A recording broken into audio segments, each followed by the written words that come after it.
Good afternoon, folks. Welcome to the Queen Theater. I'm here today to talk about a crisis being felt all across the United States of America.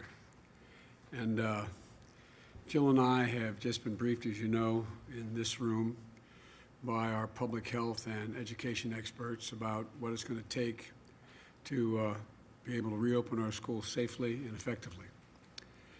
And back to school has always been a special time. It is in your families and mine, but particularly in mine, because for all the years Jill and I were married, she was going back to school too, as a teacher.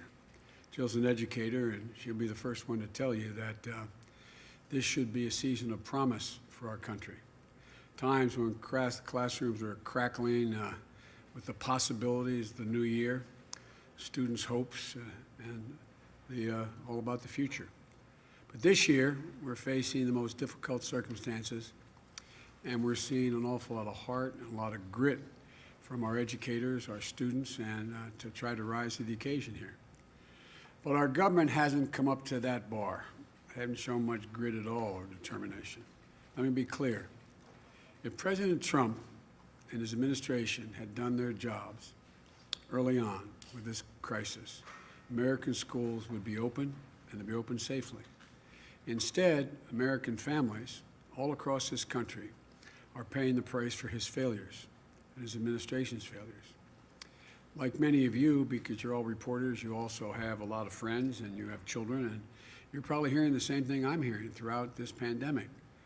They're struggling to figure out how to do the right thing, but they're worried.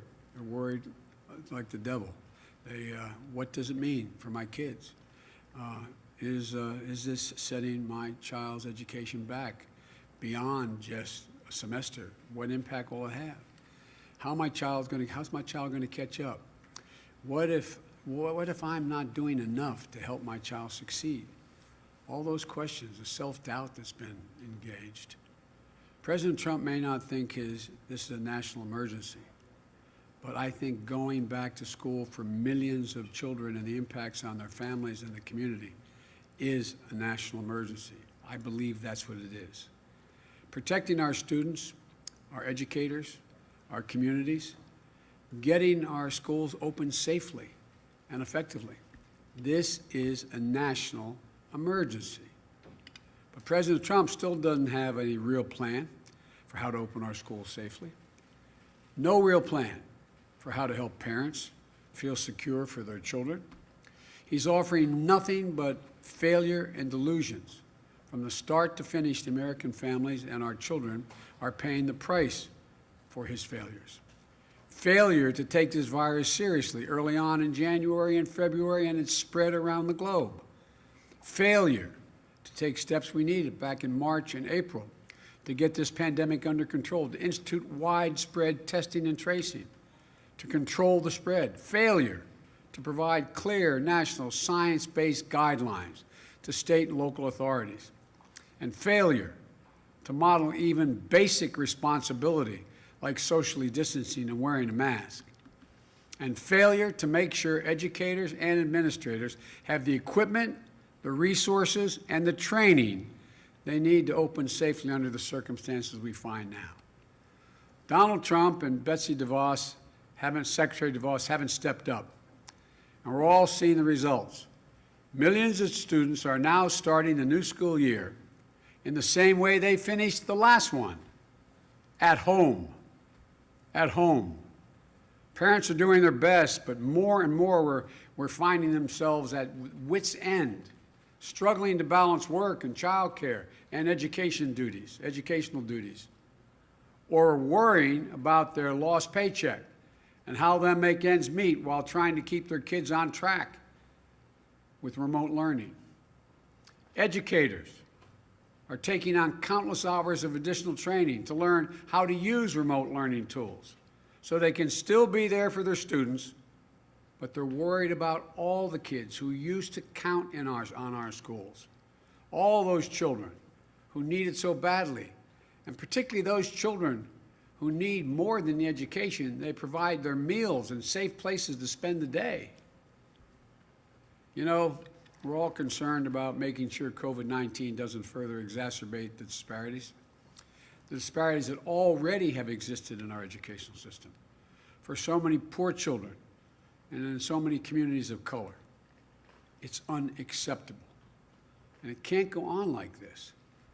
We all want our schools to reopen safely, with a plan that prioritizes the health of our students and our educators and staff alike. I laid out my plans back in June and July, a roadmap for how to reopen safely and effectively. You can read them by going to joebiden.com. We need straightforward, common-sense solutions, but Trump refuses to act, starving schools of the needed funding they need now. Now. They needed it beginning of the summer. Now, Trump's FEMA director is cutting schools loose. Just yesterday, FEMA announced that they're not, after helping 3 districts, I think it was 3, they announced that they're not going to help pay for cloth masks, other PPE, or for school settings, cleaning those basic health needs for sanitize, everything from the lavatories to the classrooms, and safety costs for schools that don't qualify for emergency assistance. This is an emergency, Mr. President. This is an emergency. And Donald Trump and his FEMA should treat it as one. If I were president today, I'd direct FEMA to make sure that our kids K through 12 get full access to disaster relief and emergency assistance under the Stafford Act. I'd make sure that PPE and sanitation supplies for school qualify as emergency protective measures, which is a phrase they use, to fully be eligible for federal assistance. On top of that, I'd be working with the leaders of Congress now, today, to pass emergency packages for schools so they have the resources they need in order to be able to open safely. Money for ventilation. I heard that a lot when I had all those healthcare experts up on the Zoom. Money for ventilation and other health measures, but also more money to hire more teachers. Every recommendation we got was they should be dividing into pods, smaller classes. Smaller classes mean more educators are needed. Keeping classes socially distanced, small. Money for more psychologists and counselors. I introduced legislation a long time ago I proposed legislation a long time ago. We have one school psychologist every 1,507 children in school. And the health care, the mental health that our children need now, the anxiety they're feeling at home, in going to school, not being able to go to school. The nation's superintendents of schools have estimated that they'll need at least $200 billion to support K through 12 schools throughout the year for safe reopening. And we need the money to hire educators as well for our four-year colleges and universities, for community colleges, for HBCUs, for minority-serving institutions. Democratic leaders are ready to get this done. They've already proposed such legislation. Mr. President, where are you? Where are you? Why aren't you working on this? We need emergency support funding for our schools, and we need it now. Mr. President, that's your job. That's your job. That's what you should be focused on now. Getting our kids back to school safely, keeping schools safely able to remain open once they open. Not whipping up fear and division, not inciting violence in our streets. Get off Twitter and start talking to the congressional leaders in both parties. Invite them to the Oval Office. The Oval Office. And stop your boast about never being seen at what you can do anything. You always talk about your ability to negotiate. Negotiate a deal. A deal for somebody other than yourself. Now I'm happy to take questions you may have. I guess staff's going to call on whoever. Fire away. Great. MJ?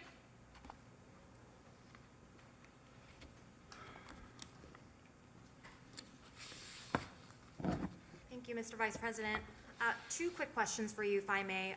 First, ahead of your trip to Kenosha, Wisconsin tomorrow, last week your running mate, Senator Harris, said that the officer who shot Jacob Blake, based on what she has seen, should be charged. Do you agree with her, and do you also believe the same for the officers who were involved in the death of Breonna Taylor?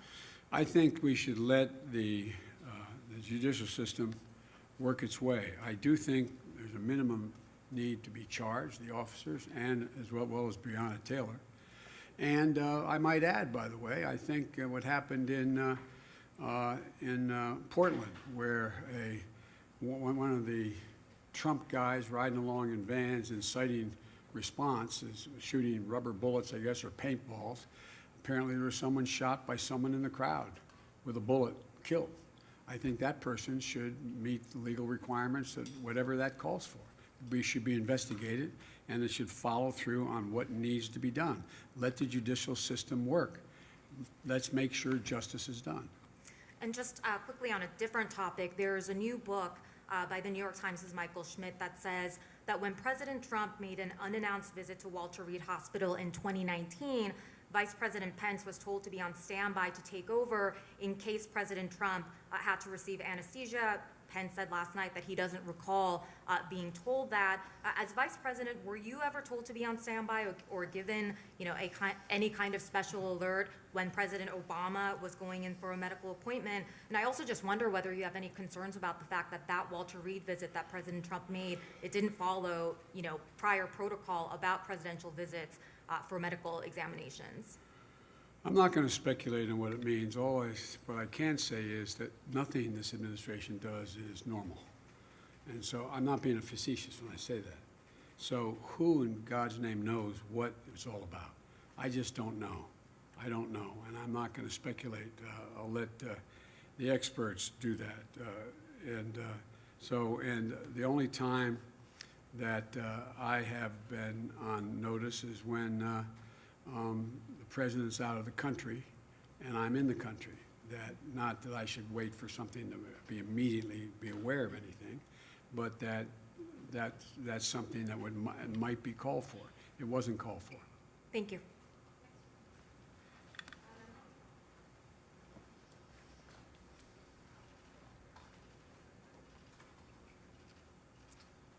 Thank you, Mr. Vice President. Yeah. On this visit to Kenosha tomorrow, local Democratic officials, including the governor, had previously discouraged President Trump from visiting. And just yesterday, the president of the local NAACP said he didn't want to see either of the candidates, including yourself, visit, that this is such a sensitive situation in the city. Why is now the right time for you to go to Kenosha, and what do you hope to accomplish tomorrow? Well, I have we've spoken to all the leaders up there, and although I have an outstanding call with the governor, we dealt with the staff, because, and there's been overwhelming requests that I do come, because what we want to do is we got to heal, we got to put things together, bring people together. And so my purpose in going will be to do just that, to be a positive influence on what's going on, talk about what need be done, and try to see if there's a beginning of a mechanism to bring the folks together. We have to heal. This is about making sure that we move forward. And so I've gotten advice from sitting members of the Congress and the Senate as well to go, and that I should go. I'm not going to do anything other than meet with and meetings with community leaders, as well as business people and other folks in law enforcement, and to see, start to talk about what has to be done. I'm not going to tell Kenosha what they have to do, but we have to do together. The idea that we are saying, the president's encouraging people to retreat to their corners and keep this moving is just a mistake.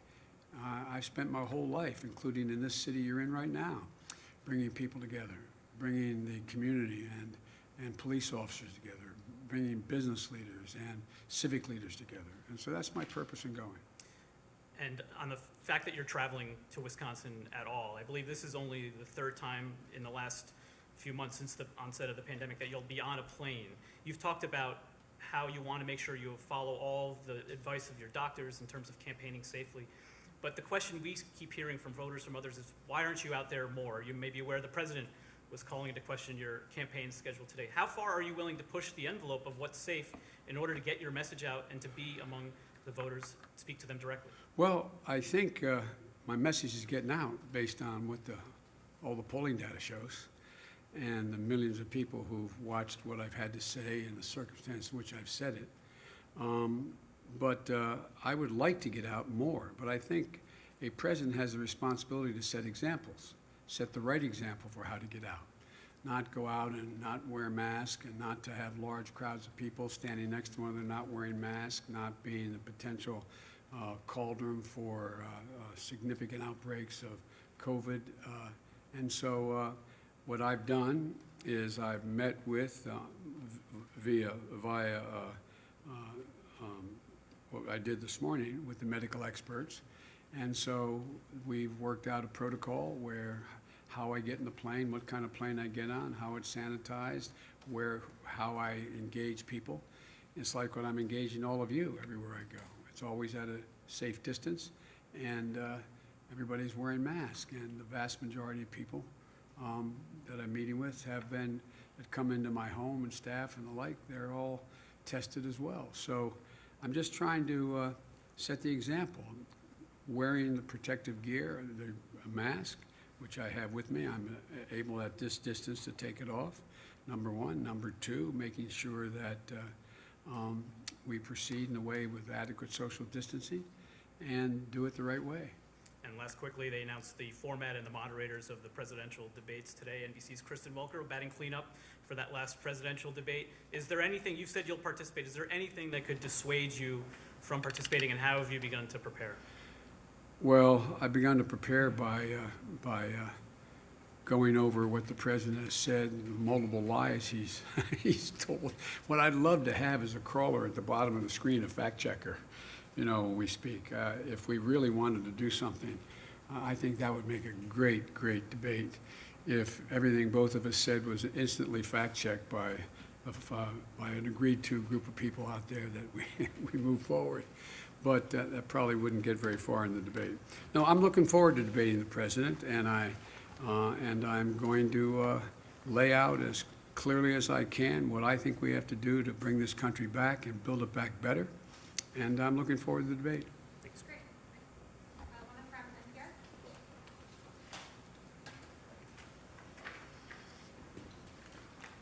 Thank you, Mr. Vice President. One of the things that I've heard a lot from voters across the country is that a lot of them are worried and concerned about some of the ongoing violence we've seen in cities in this country, including the situation in Kenosha, Wisconsin, where you're headed. I'm curious, obviously, you are not president now and Donald Trump is, but I'm curious, if you were president, what would you do to ensure that people are kept safe in situations like these? First of all, I wouldn't incite violence. I'd condemn it when it occurred. I would move to, look, the vast majority of police officers are good, decent, honorable women and men. They pin on that shield every morning, and they have a right to go home that night safely. The vast majority. But just those who are not good cops, all the police I've dealt with my whole life, and I've been dealing with, I've gotten overwhelming support from law enforcement through my whole career. They're the ones that want to get rid of the bad cops even more than anybody else does, because it reflects on them, number one. Number two, I would make sure everybody understood, if I were president, that any violence, protesting is a right and free speech is a right. But to engage in violence, burning, looting, the rest, in the name of protesting is wrong. And the persons should be held accountable for their actions. And so what I'd be doing is I'd be bringing people together in the White House right now. I'd be having that police commission set up. I'd have law enforcement at the table. I'd have the community at the table. I'd have people and saying, how do we get through this? What do we do to deal with this? Because I believe the vast majority of the community at writ large, as well as law enforcement, want to straighten things out, not inflame things. But this president keeps throwing gasoline in the fire every place he goes. I noticed, and I didn't watch much of it, but I watched the reports from all of you, not all of from the press. And, you know, when he was asked about what should be done with regard to a young man shot in the back 7 times in front of his children, I didn't hear much of anything come from him. What should we be doing about it? And he went down the line. So I wish he'd take responsibility. As much as he'd like to be running against somebody else, he's running against me, Joe Biden. And the fact is that he is not acting very responsibly.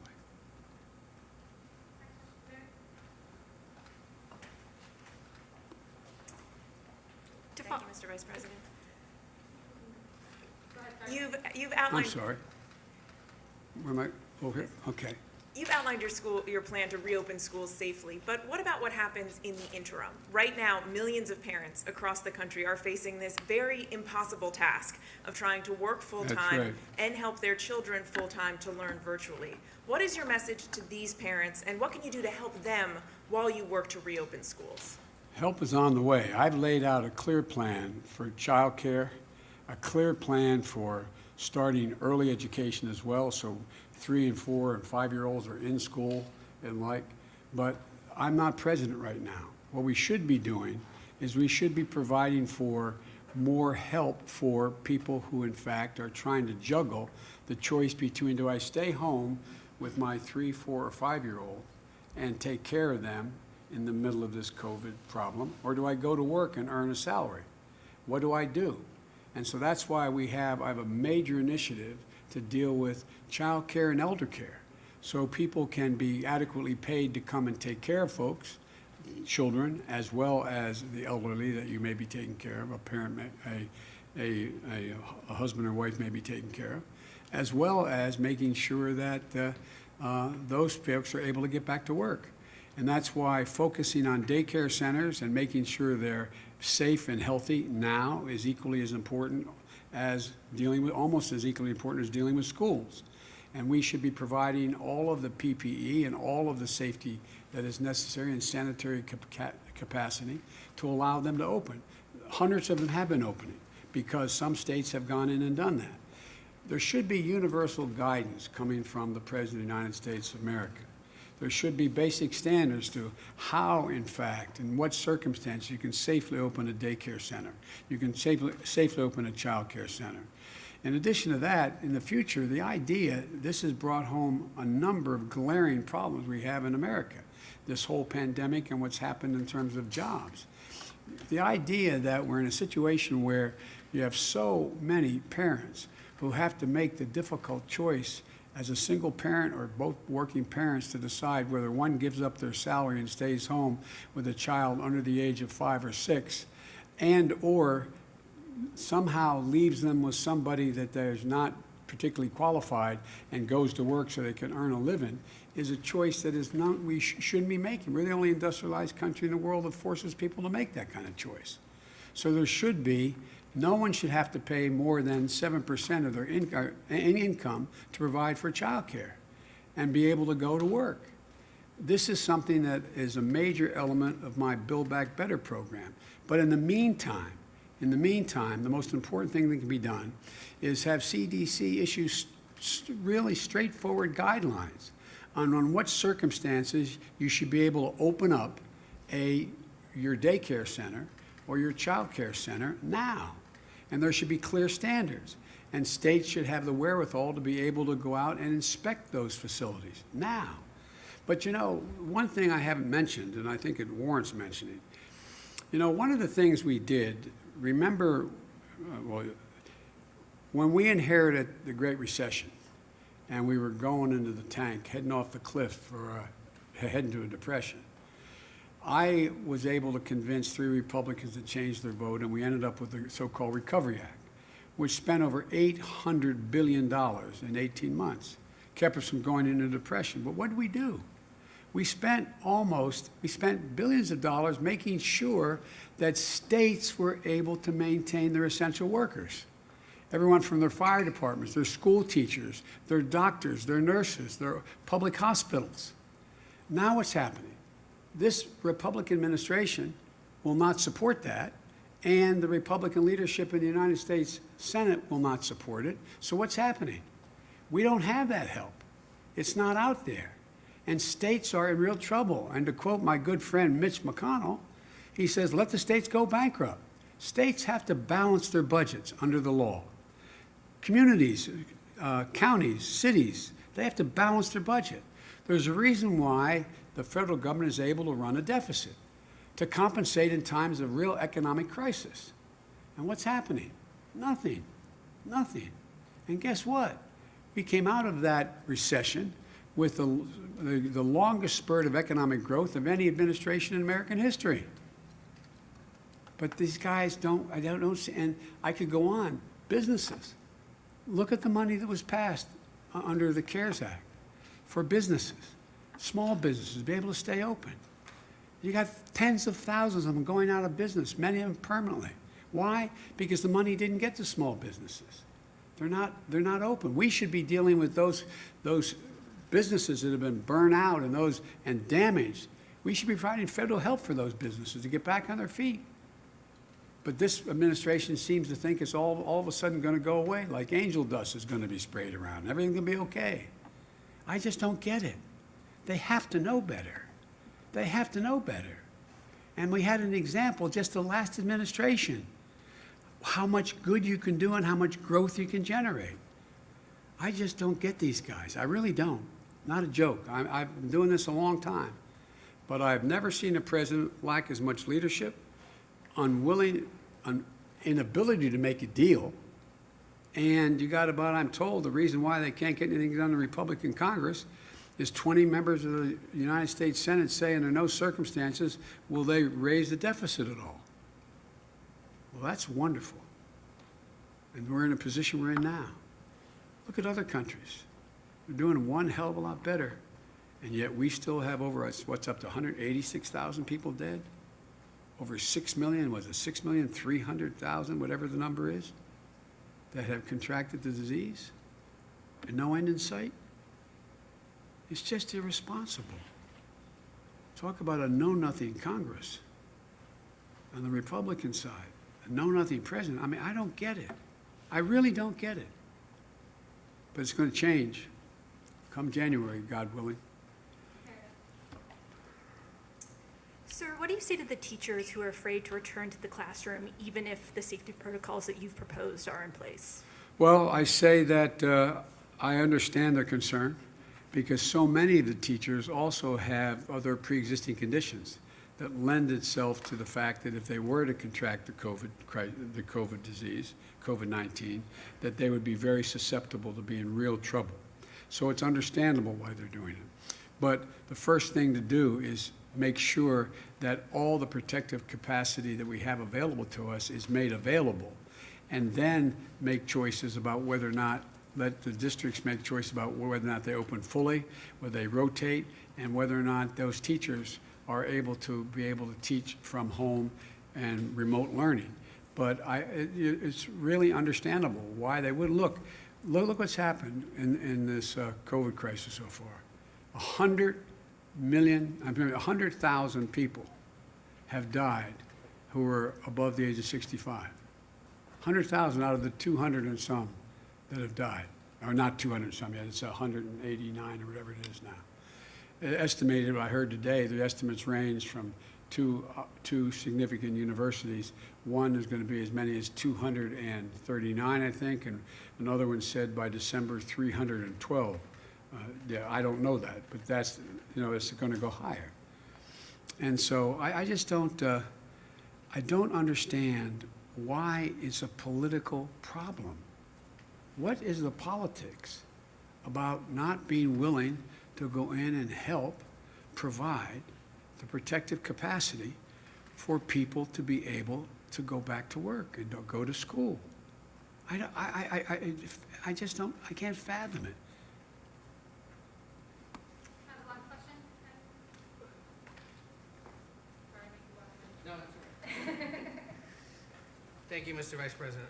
You talked today about reopening schools. Wanted to ask you about something you said last week about the potential of having to shut down the economy again. You were asked if You'd be willing to shut it down if your health experts advise you to do so, and you said, quote, "I will be prepared to do whatever it takes," and that you would listen to the scientists. But I'm curious how you would do that at a federal level and how you would balance that call to shut down potentially if you had economic advisors saying, you do this again, you could plunge the country into an even deeper economic crisis. Well, look, I know you're tired of hearing me say this. I've been saying it since last January. The idea that you're going to be able to get the economy back on track without getting COVID under control is completely counterintuitive. It's not there. It can't happen. So unless we're able to deal with the disease and drastically cut its impact on people's confidence of being able to either go to work or walk into a business or do business, then it doesn't matter a lot. There's going to be no need, in my view, to be able to shut down the whole economy. I got asked by David Muir a question, if I was asked to shut everything down. I took that as a generic question, am I going to follow the science? I am going to insist, and I insist now without any authority, that every responsible person in this country, when they're out in public or not with a cohort that they have lived with because they know they haven't spread it to your husband, wife, etc., that they wear a mask. That they wear a mask and keep socially distanced. You can take a mask off when you're 12, 15 feet away. But I would really, really make the case. And by the way, when I find these folks talking about my freedom, I talk about patriotism. Why do you wear a mask? To protect your neighbor, to keep someone else from getting sick and maybe dying. I call that patriotic. This is the United States of America.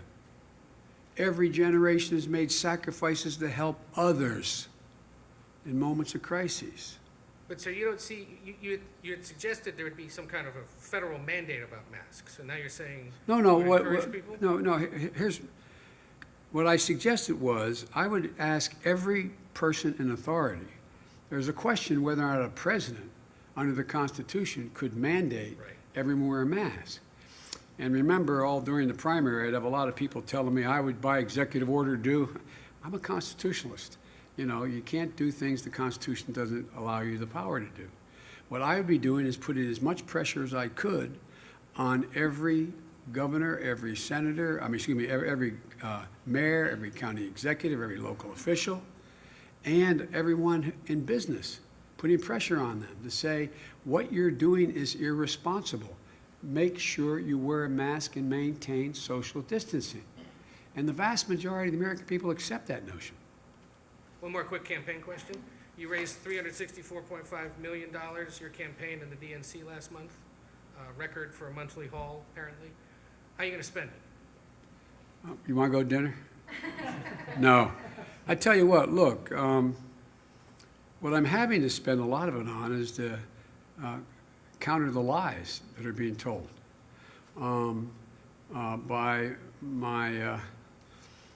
Trump's campaign and Swift voters out there, the new PAC.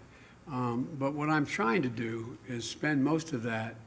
And by the way, I think the average contribution was like $40. We have over 1,600,000 people who contributed in the middle of this economic crisis, somewhere between $5, $10, $15. I'd say that shows some genuine enthusiasm about wanting to make sure that we have a chance of becoming President of the United States. And so what I will spend most of it doing is trying to explain to the American people how I want to unite the country, what I want to do to make the country better, why I'm so confident we can do it, why I'm so confident that we can bring the country together and be in a better position than before this crisis occurred. Because there's been so many fissures exposed as a consequence of what's happened that people are now realizing, my Lord, I didn't know that people in that circumstance didn't have that kind of help. I didn't know whatever. And so I think we have an enormous opportunity to bring the country together and once again lead the world. And you've heard me say it 100 times, not just by the example of our power, but the power of our example. Thank you all so very much for taking the time. Thank you.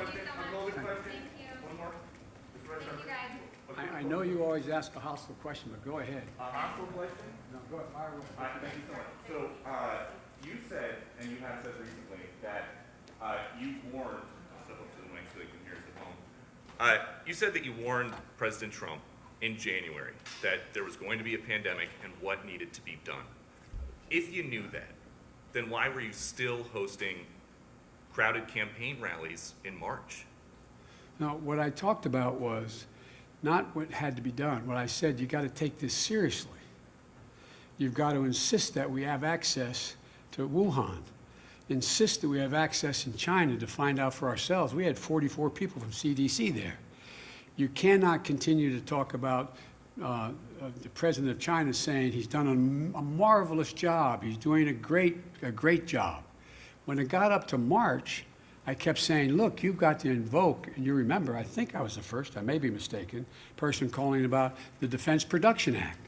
We don't have enough of the, it's amazing we use a phrase like PPE and the public knows what that is now, but protective equipment and gear and ventilators. Use that authority. Use it to go out there now and don't wait. And don't wait to talk about the need for us to have masks, and don't wait to talk about, that's what I talked about. And then I began to lay out for him, we actually had a conversation. I can't remember when it was, I think it was March, maybe it was April, in that range. And he said, if Biden wants to help, I want to talk to him. So I talked to him. I laid out what I thought should be done to be able to reopen safely and the things we should do. And he was very polite, he listened, and he said he'd think about it, and that was the end of it. And so what began to become really clear is that as the science began to show that this was able to spread much more easily than people thought, two issues. Was a pandemic coming, and how did it what's the way it did the most damage? And as that became clearer and clearer, we concluded that we just can't continue to have these large rallies. And, think about it. Here we are, the rest of the world, the places that have done extremely well in terms of dealing with this COVID crisis around the world. We have the 5 largest countries in Europe have a population larger than the United States of America. Yet in month of August, we're losing 1,000 lives a day, and they're losing 57 a day, combined, all of them combined. So I just don't, as we learn more, and we did learn more, and by March and April, we knew a whole heck of a lot more, why weren't we doing what needed to be done? Why are we being told that don't we have plenty of protective gear? And the one big thing that I did push a lot on, I wasn't the only one, was on the need for testing and tracing and moving rapidly to make sure that you had the capacity to test and trace before it got so out of control. We need to do that now. But here's the thing, I'll end with this. I apologize for keeping you. Oh, well. We don't see you that often. Yeah. The thing that I just don't quite understand is when it's clear that some of the things that the president says are simply not true relating to this crisis. And when enormous pressure is put on professionals in the administration, from the CDC to NIH, across the board, why do we think, God willing, when we get a vaccine that is good, works, why do we think the public's going to line up to be able to being willing to take the injection? We've lost so much confidence, the American people, in what's said. Because we're finding out, again today, plasma, well, that doesn't quite work the way we were told it was. Hell of a lot of pressure put on that person to say that. This president has said so many things that are untrue, that are just wrong. In order to do anything, he looks at it in one way. If the stock market is high, and it's moving. And we're reducing the number of people who are in real trouble economically, then it doesn't matter what I say. That's the objective. That's the objective. The objective is to keep the American people safe so we can begin to get back to normal, rebuilding our economy and bringing back economic growth. Thank you all very much. Thank you guys.